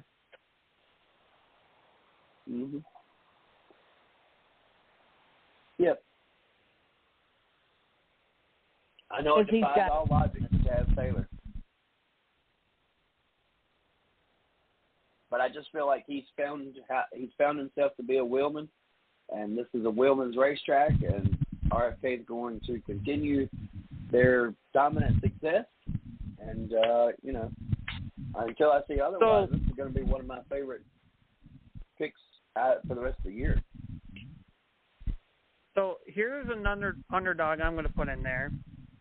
And I know you guys are going to sit here and say, why? But this could also be the reason why I put Kyle Busch into the favorite category, because these two guys could probably work something out at Darlington because their average finishes are almost identical. Kyle Busch has a 13.4 average finish with 1 win, 6 top 5s, 14 top 10s, in 23 races. His teammate, on the other hand, maybe winless in 14 races, but 2 top 5s, 5 top 10s, and I'm going to throw him in the underdogs category because he has a 13.9 average finish, which is better than William Byron and Chris Buescher, and along with Chase Elliott. Okay. And who is it? Rhinestone Cowboy. No. I'm listing him as an underdog. I'm listing him as an underdog. Oh, Lord. His average he's finish gonna wind almost up winning the race. his average finish almost mirrors Kyle Busch's, despite Kyle Busch having better stats. Wow. Holy hell. Rhinestone Cowboy off the top rope for the win. Now, here's one driver we could slip into the favorites, and he could be a quiet favorite. That would be, and the reason why I have him as a favorite instead of a contender is because of the win category. While this driver may have a worse, not really that much worse of an average finish than Tyler Reddick, he does have that 1 win, and he does have some top 10s and top 5s to back him up. That's Joey Logano.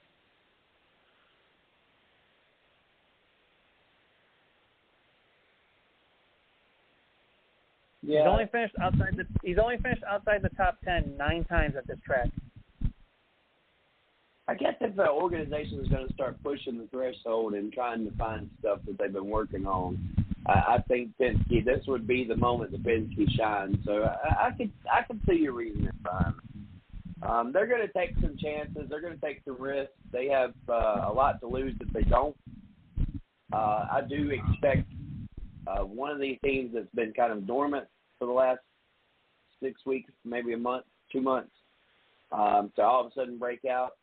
Maybe Penske finds something here. I think I can roll with that on the Joey Logano side.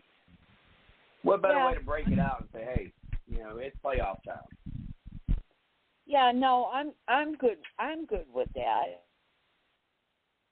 I can get on with Joey as a favorite.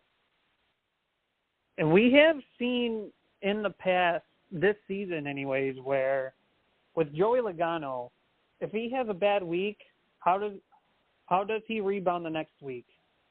He rebounds he comes out immensely. Strong.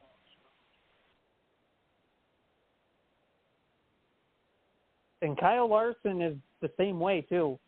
Him and Kyle Larson have had this mojo of if they have a bad week, they bounce back immensely the next.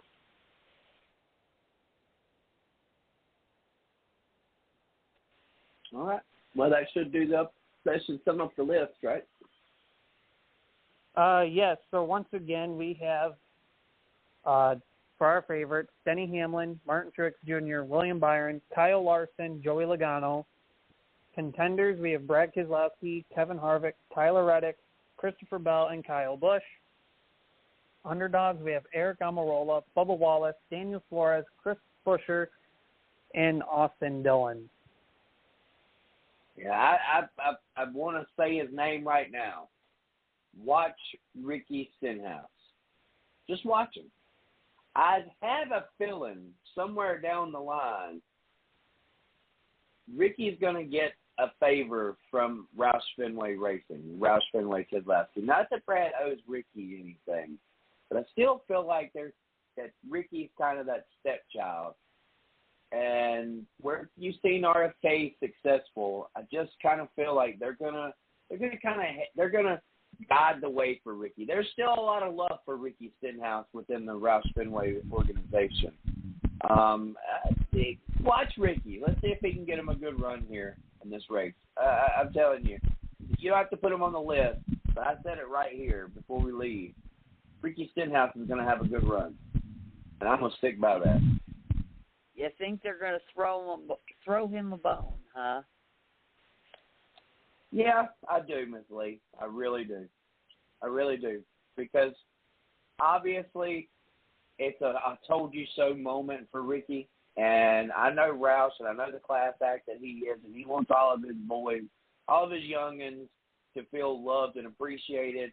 And Ricky held the keys to the organization. He held it together for a few years. Jack had to make a decision, and it cost Ricky Stenhouse's job. I think that there's that olive branch to give, and I really feel like RFK is going to help.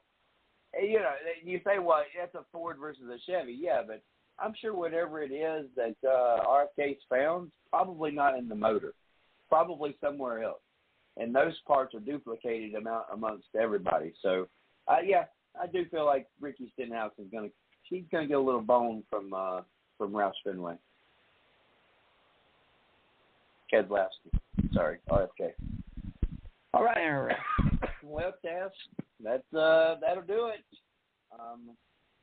Close us out, my friend.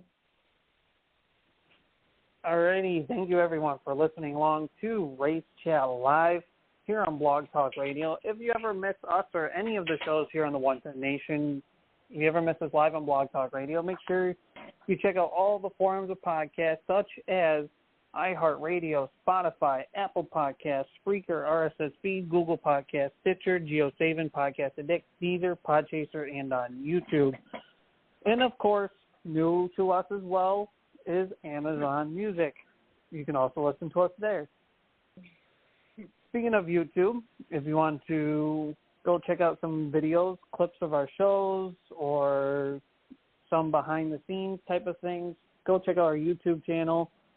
The 110 Nation Sports YouTube channel. Make sure you go ahead and subscribe for that. Of course, there's no fees to any of that. So thank you to making the 110 Nation roll, which is our sponsors.